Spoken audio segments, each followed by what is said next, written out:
ఆదిలాబాద్ పట్టణంలో జగద్గురు ఆదిశంకరాచార్యుల జయంతి వేడుకలు ఘనంగా నిర్వహించారు. పట్టణంలోని శ్రీ రామచంద్ర గోపాలకృష్ణ మఠంలో మంగళవారం వేడుకలు కన్నుల పండుగగా జరిగాయి. ఇక మఠాధిపతి యోగానంద సరస్వతి స్వామీజీ ఆధ్వర్యంలో భక్తులు ప్రత్యేక పూజలు నిర్వహించారు. శంకరాచార్యుడు అద్వైత సిద్ధాంతం ప్రపంచానికి మార్గదర్శకమని స్వామీజీ అన్నారు. మున్సిపల్ చైర్పర్సన్ అనుష, ఉత్సవ సమితి అధ్యక్షులు ప్రమోద్ కుమార్ కత్రి హాజరై ప్రత్యేక పూజలు చేశారు. అనంతరం భక్తులకు తీర్థ ప్రసాదాలు అందించారు.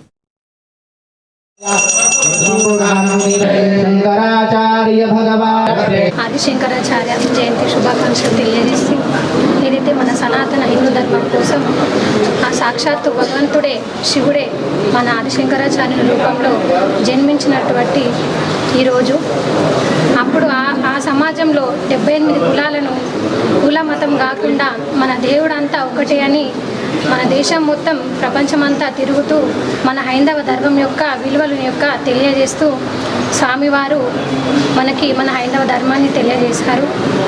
ఆయన చిన్న వయసులోనే సన్యాసం తీసుకొని ఆయన జీవితకాలం మొత్తం భగవంతునికి తన జీవితాన్ని అర్పిస్తూ మన యొక్క హిందూ ధర్మం యొక్క ప్రత్యేకతను తెలియజేస్తూ స్వామీజీ ఆదిశంకరాచార్యులు అందరు మనం ఆయన యొక్క అడుగుజాడలు నడవాలని తెలియజేస్తూ అలాగే భారత్ మాతాకి జై.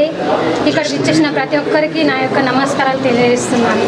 మన వేదాల్ని పరిరక్షించిన జగద్గురు ఆదిశంకరాచార్యుల వారు 33 సంవత్సరాలు మాత్రమే జీవించి భారతదేశమంతా కూడా సంచారం చేసి దేశం మొత్తంలో 4 దిక్కుల 4 పీఠాన్ని స్థాపించి శంకరాచార్య పరంపరను దశనామి సన్యాసి విధానాన్ని వేద పరిరక్షణ కొరకు మాత్రమే ప్రపంచం మొత్తానికి అన్ని పాఖండి మతాలను ఖండిస్తూ 78 పాఖండి మతాలను కూడా ఖండిస్తూ శంకరాచార్యుల వారు ఆ సమయంలోనే పాదయాత్ర చేసుకుంటూ దేశమంతా సంచారం చేసి వైదిక హిందూ ధర్మ రక్షణ కొరకు మాత్రమే వేదాల్లో ఏదైతే చెప్పబడ్డదో ఆ రక్షణ కొరకు మాత్రమే శంకరాచార్య వారు కృషి చేయడం. ఆయన వలననే జగద్గురు ఆది శంకరాచార్యుల వలనే ఇప్పటికి కూడా మన హిందూ ధర్మం రక్షించబడుతున్నది, వేదాలు రక్షించబడుతున్నాయి, కాపాడబడుతున్నాయి. కనుక ఆయనకు మనం తప్పకుండా శంకర సంప్రదాయంలో మనందరం కూడా శంకరాచార్యుల వారికి జగద్గురువుగా మనం స్వీకరిస్తున్నాం.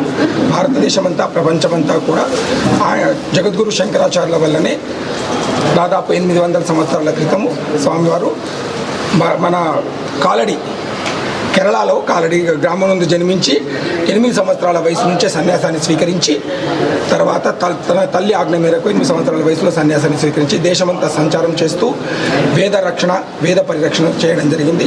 అలాంటి జగద్గురువులకి దేశం మొత్తంలో 4 పీఠాలను స్థాపించడం జరిగింది. తర్వాత అలాంటి జగద్గురు అయిన శంకరాచార్యుల వారికి ప్రతి సంవత్సరం కూడా మన శంకరాచార్య పరంపరలో ఉన్న గోపాలకృష్ణ మఠం నుండి కూడా గత 400 సంవత్సరాల నుంచి 9 మంది గురువుల ద్వారా కూడా ఈ మఠంలో